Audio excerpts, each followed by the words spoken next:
Okay, so Shin wanted to do a little instructional video looking at Shigiri, Roundhouse Kick. So we'll have a look at a few different versions because there are many. Perhaps we'll start looking at what you'll see most commonly in tournaments, which is like a skipping in front leg Jodan Washi. Okay. Yeah? So we'll just do a few slowly and then look at some teaching points before we look at some other variations. Sounds good. So normally you'll see people do this kick when you're right to right or left to left. It's not that common to see it toe to toe, I don't think, or at least not when I was competing. Maybe that's changed. Toe to toe. So you don't see this very much, but you see this more often. Okay, so usually starts with a little skip in, back foot, obviously depending on your distance, skip in, lift the leg, Shigiri, Roundhouse Kick.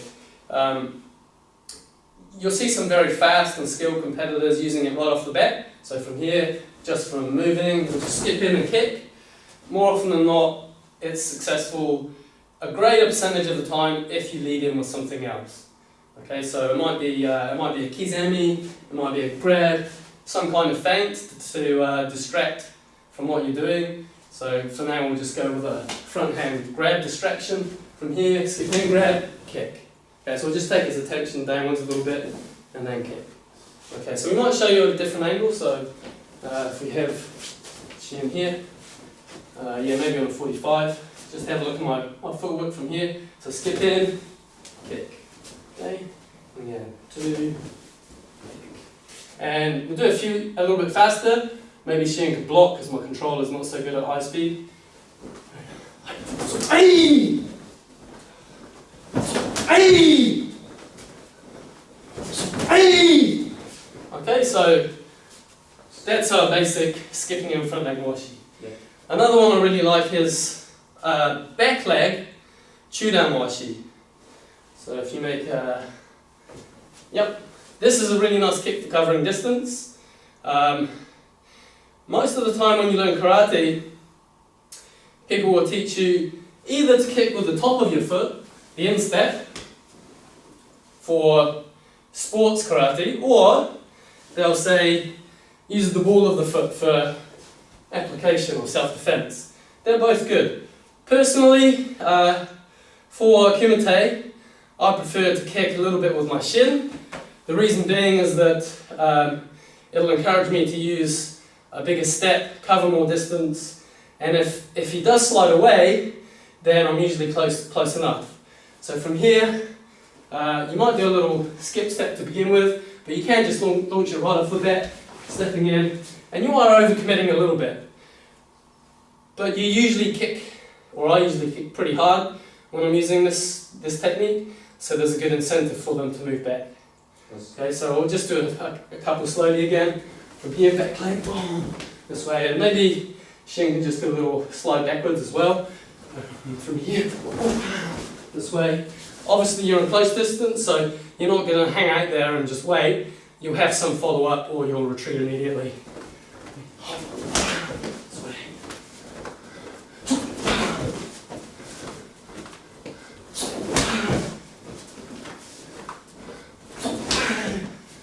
Okay, so that's back leg Chudan washi.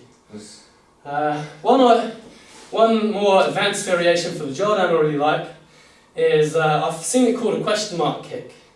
And it's a feint with either a maigiri or a uramoshi, and then a moshigiri. So slow motion, we'll just feint it with the maigiri first front kick.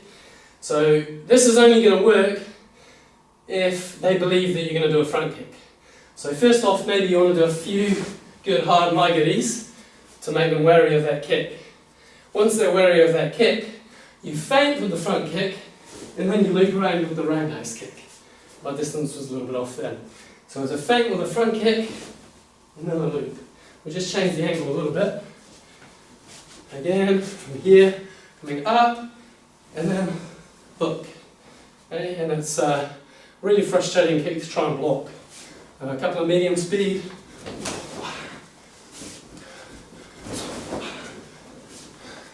And a little bit faster. Ay! Ay! Ay! And it's also a nice one for a follow-up as well for the sweep, which I'll just indicate from here.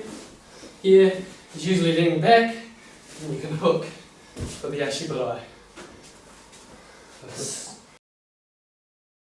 Shin, which is almost like Muay Thai kick, right?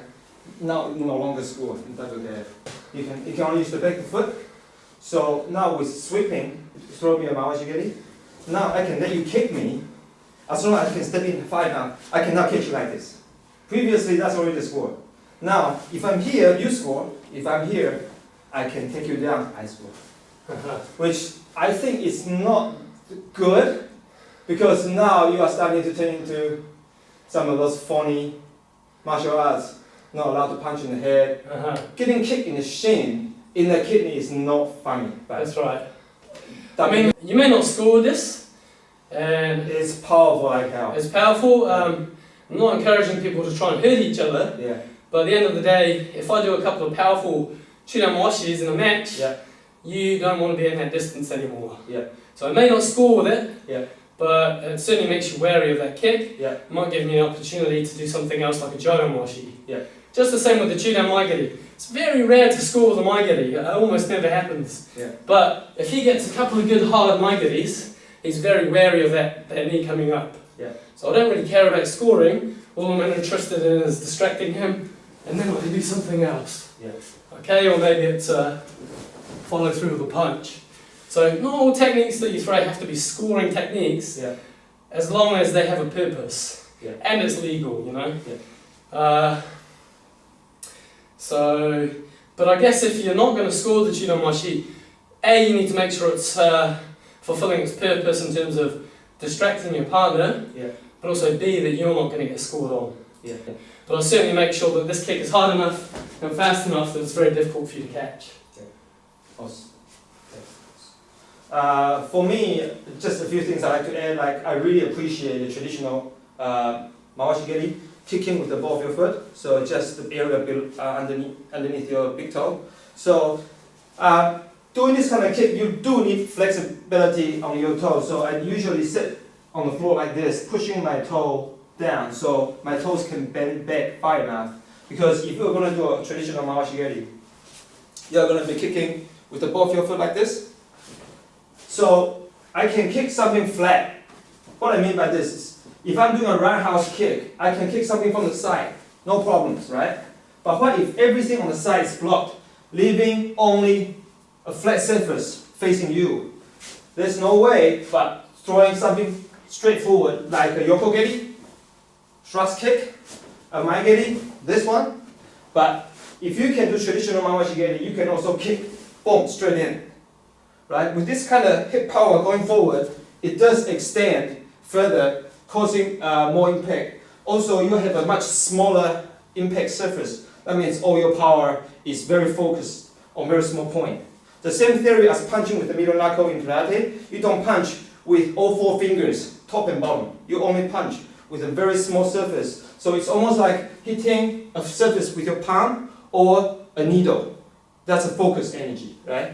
So traditional mawashigiri, if you could kick, boom, this way, my toe is stuck in there, and all the energy goes straight into one point, all the way from the hip to the target.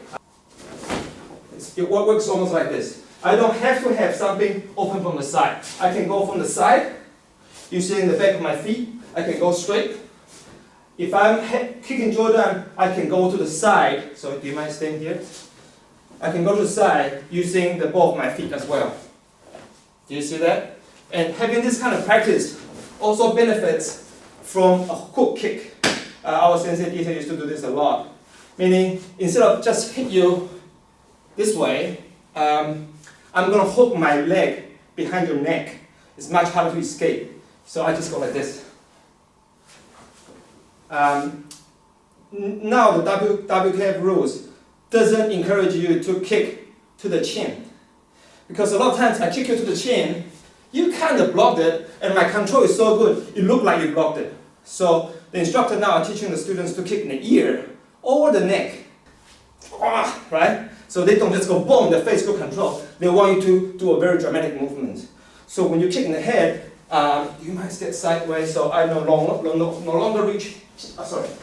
If you try to block it, I no longer just reach here to the chin, I want to go all the way to the ear or the back of the neck. So you look like bang. The other thing I like to explain is your pivot foot. So when you are a beginner, you're trying to do a roundhouse kick, make sure your foot is not facing forward. So when I teach my students, I always take them to turn their front foot first before the kick. If I don't turn, if my foot is facing forward, watch what the kick looks like. I cannot turn. And if you try this hard enough, you're going to damage your knee because your body wants to turn, but you're fixed on the floor. So always turn, then kick, bam. Now my whole hip is covering down into the target, right? I've seen people kick with the front foot, which is faster than the back foot. If you know this is powerful, this is speed. Which one is better? They are both useful. The front leg to the head is just as powerful to knock somebody out. And I've seen people move forward like this, open leg both ways, then kick. Because you can't have 45 foot going this way, then try to turn, you're doing extra movements, right? So they basically go, they try, traditional Mawashigeri, traditional roundhouse kick, your knee come up, for shoulder count anyways, your knee come up, and you swing your whole body weight forward like a baseball bat, bang! Then you cover him downwards. So you go swing, bam, smash down. That creates more power, right? Sports karate is all about speed. So now, instead of going out and in, they go straight up. Almost like a front jab. This way. Right, so it's just different way of practicing, and we want to give you a bit of variety about how people are doing it. This way, just straight up. Good. Yeah, that's a very important point about the pivoting on your bottom foot. Yep. You reminded me when I'm teaching beginners, I see that all the time. People either partially pivot or they don't pivot at all. And the biggest worry with that is, as you said, knee damage. And especially when you start to develop more power, that's why it's very important to concentrate on technique to begin with. Yes. Because otherwise, as you develop more power with poor technique, all you're doing is putting more forces into your joints in a damaging way. So that's a very important point. So I almost ask my students to turn their foot 180 degrees when they're kicking. So if I was stepping in with the skipping front foot, it's almost like you turn your foot like in a ballet plie before you even kick. So from here, I'm pointing 180 degrees away. That's a very important point. Yeah, this way. It also encourages you to turn your hip and use the hips properly. We also have made a video on strengthening your hip for flexibility and high kicks. So if you want to practice, check out the video. I'll put the link below so you can follow it. It's just 15 minutes. Cool.